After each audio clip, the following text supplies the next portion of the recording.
S'il y a bien une chose qui m'étonnera toujours et que je ne comprendrai sans doute jamais, c'est bien les jeux d'horreur. Pourtant, je vois tant de gens plonger volontairement dans l'obscurité, affronter des créatures cauchemardesques et embrasser la terreur comme une forme de divertissement. Mais à chaque fois que je me fais cette remarque, il y a toujours cette question auquel je ne pourrai jamais trouver de réponse qui rôde dans ma tête. Pourquoi et comment les jeux d'horreur réussissent-ils à attirer les joueurs malgré leur capacité à provoquer la peur et surtout, qu'est-ce qui rend cette expérience à la fois terrifiante et captivante? Les jeux d'horreur ont pour objectif principal de susciter la peur et l'angoisse chez le joueur en utilisant des techniques telles qu'une narration captivante, des énigmes, une gestion de l'attention, une atmosphère immersive et des émotions fortes. Ils cherchent à créer une expérience mémorable en encourageant les joueurs à réfléchir et à ressentir une large gamme d'émotions tout en progressant dans le jeu. Les objectifs spécifiques peuvent varier en fonction du style et de la vision des développeurs, mais l'immersion dans une histoire effrayante reste le pilier central de ce genre de jeu, mais bon, je pense que ça tout le monde le sait. Les jeux d'horreur explorent divers thèmes, notamment le surnaturel, les monstres, l'isolement, la folie, la survie, la recherche de la vérité, le bien contre le mal, la mort, le cauchemar et la technologie défaillante. Ce qui est incroyable, c'est que peu importe le style, les jeux d'horreur figurent depuis un bon moment parmi les jeux les plus joués, streamés, achetés et regardés.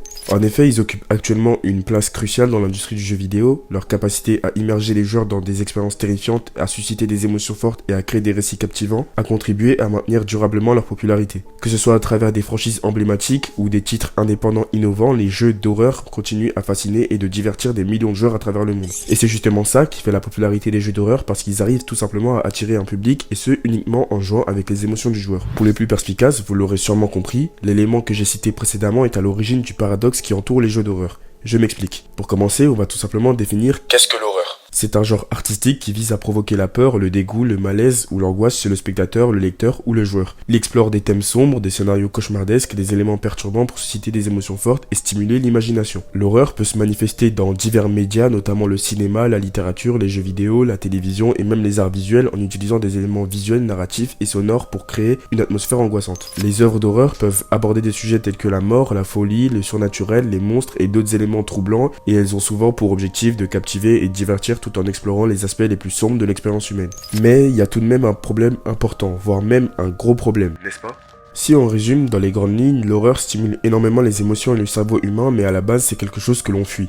Ce paradoxe fondamental réside dans la capacité de l'horreur à éveiller en nous des réactions intenses et viscérales. Elle fait appel à nos instincts de survie, déclenche des réponses de peur et d'alerte, même si nous sommes en sécurité devant un écran ou entre les pages d'un livre. L'horreur tire profit de notre propension à réagir face à des menaces potentielles, ce qui peut être à la fois excitant et terrifiant. Pourtant, c'est précisément cette tension entre la réalité et la fiction, entre le désir d'explorer nos peurs et la nécessité de les éviter dans la vie réelle, qui rend les jeux d'horreur si captivants. Ils nous permettent d'explorer les pièces les plus sombres de l'imaginaire humain tout en restant en sécurité. C'est l'adrénaline, l'émotion et l'engagement que nous ressentons en confrontant nos peurs à travers des œuvres d'horreur qui contribuent à les maintenir parmi les expériences les plus mémorables et les plus intrigantes dans le monde du divertissement. Je ne sais pas si c'est assez clair, mais je vais l'expliquer différemment. Les jeux d'horreur ont la capacité de provoquer la peur, qui est un sentiment de base négatif pour l'homme. Malgré cela, même après un moment effrayant, comme un sursaut par exemple, rares sont les personnes qui souhaitent arrêter et quitter le jeu. En effet, la plupart des personnes, après ce genre de situation, ont l'habitude de simplement relancer le jeu pour ressentir à nouveau cette dose de stress, d'adrénaline et de peur. Personnellement, c'est quelque chose que j'ai du mal à comprendre, mais c'est justement ça qui fait la popularité des jeux d'horreur, et je trouve que c'est fascinant. Prenons l'exemple du jeu Five Nights at Freddy's. Dans ce jeu d'horreur populaire, les joueurs incarnent un gardien de nuit dans une pizzeria familiale apparemment innocente, où des animatroniques animés tentent de les attaquer pendant la nuit. Le jeu est conçu pour créer une atmosphère oppressante, et les joueurs doivent surveiller les caméras de sécurité pour éviter les attaques des animatroniques. Le stress est constant, et l'anticipation de l'attaque imminente peut être angoissante. Le jeu parvient à captiver ses joueurs grâce à une combinaison habile d'éléments de conception de jeu et de narration qui crée une expérience immersive et très angoissante. L'élément de surprise est essentiel car les animatroniques apparaissent de manière inattendue, maintenant un niveau de suspense élevé. De plus, le jeu propose une intrigue mystérieuse qui incite les joueurs à découvrir les secrets de la pizzeria et des animatroniques, alimentant leur curiosité et les poussant à continuer à jouer pour obtenir des réponses. La simplicité du gameplay, bien que difficile à maîtriser, le rend accessible à un large public.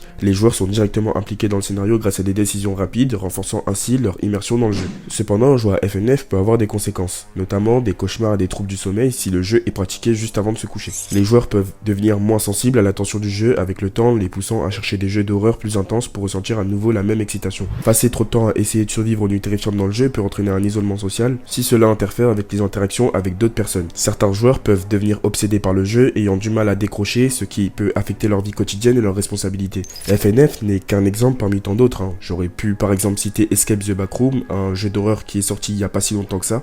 D'ailleurs, si vous voulez avoir plus d'informations sur ce jeu, je vous conseille conseille d'aller voir la vidéo de Horror Trash qui est vraiment incroyable avec des détails juste parfaits. L'étrange fascination qu'ont les joueurs pour les jeux d'horreur réside dans le paradoxe de chercher la friction de la peur tout en restant en sécurité. L'horreur dans le jeu peut être à la fois dérangeante et additivement captivante, éveillant des émotions fortes et des réactions physiques tout en nous gardant dans l'univers fictif du jeu. Ce mélange unique d'émotions fait des jeux d'horreur une expérience de jeu mémorable et populaire malgré la nature fondamentalement négative de la peur. C'est un monde où l'inquiétant et le surnaturel alimente notre curiosité et notre désir d'explorer l'obscurité tout en nous laissant revenir pour en vivre davantage. Après, il faut savoir faire attention à ne pas tomber dans cette spirale infernale car à long terme, inutile de vous dire que l'excitation initiale peut être suivie d'une certaine lassitude ou même de l'accoutumance. Il est essentiel de trouver un équilibre entre le plaisir de ressentir ces émotions intenses et le besoin de prendre du recul pour préserver notre bien émotionnel. Alors n'hésitez pas à me dire en commentaire quel est votre rapport avec les jeux d'horreur, je suis ouvert à tout type de débat. N'oubliez pas de vous abonner et de liker cette vidéo. Et sur ce, c'était Skid5 Offline.